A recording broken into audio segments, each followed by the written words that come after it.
আমরা ভুক্তভোগী সারা এই যেটুকু রিজার্ভ তেল এইটুকু দেশে শেষ হয়ে যাচ্ছে তেল খুঁজতে গিয়ে এইটুকু শেষ হচ্ছে, ভোগান্তি শেষ নাই রোজা রাখা। তাহলে রিজার্ভ যদি থাকে সরকারের কাছে আবেদন, তাহলে আমাদেরকে এই ভোগান্তি যেন না পাইতে হয় ওইভাবে ব্যবস্থা নিক। Stella feature, next level, well done, side by side fridge. পাম্পে একটা লিমিটেশন দিয়ে দিছে সরকার, যেমন প্রথমে বলছিল যে আপনার 2 লিটারের বেশি তেল দিবে না, তো পাম্পগুলো মোটামুটি 300 টাকা করে তেল দিচ্ছে, যার কারণে আমরা ফুল ট্যাঙ্কি করে তেল নিতে পারতেছি না। আমরা যারা রাইড শেয়ার করি তারা দেখা যায় 2 লিটার পোষায় না, বা 300 টাকার তেলে দেখা যায় সারাদিন চলে না।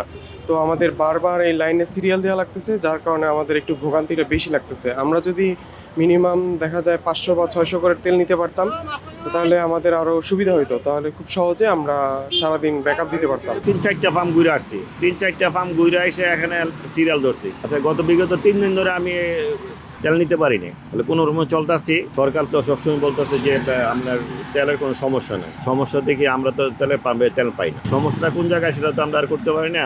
সরকার এগুলো যদি ভালো করে দেখাশোনা করে হয়তো এটা সুবিধাজনকভাবে মানুষের কীভাবে পরিমাণ তেল নেয়, একটা গাড়িতে কতটুকু চলে। অনেকে দেখি যে আবার তেল অতিরিক্ত নিয়ে বাসায় বাড়িতে নিয়ে জমা রাখে, এগুলা লক্ষ্য করা দরকার।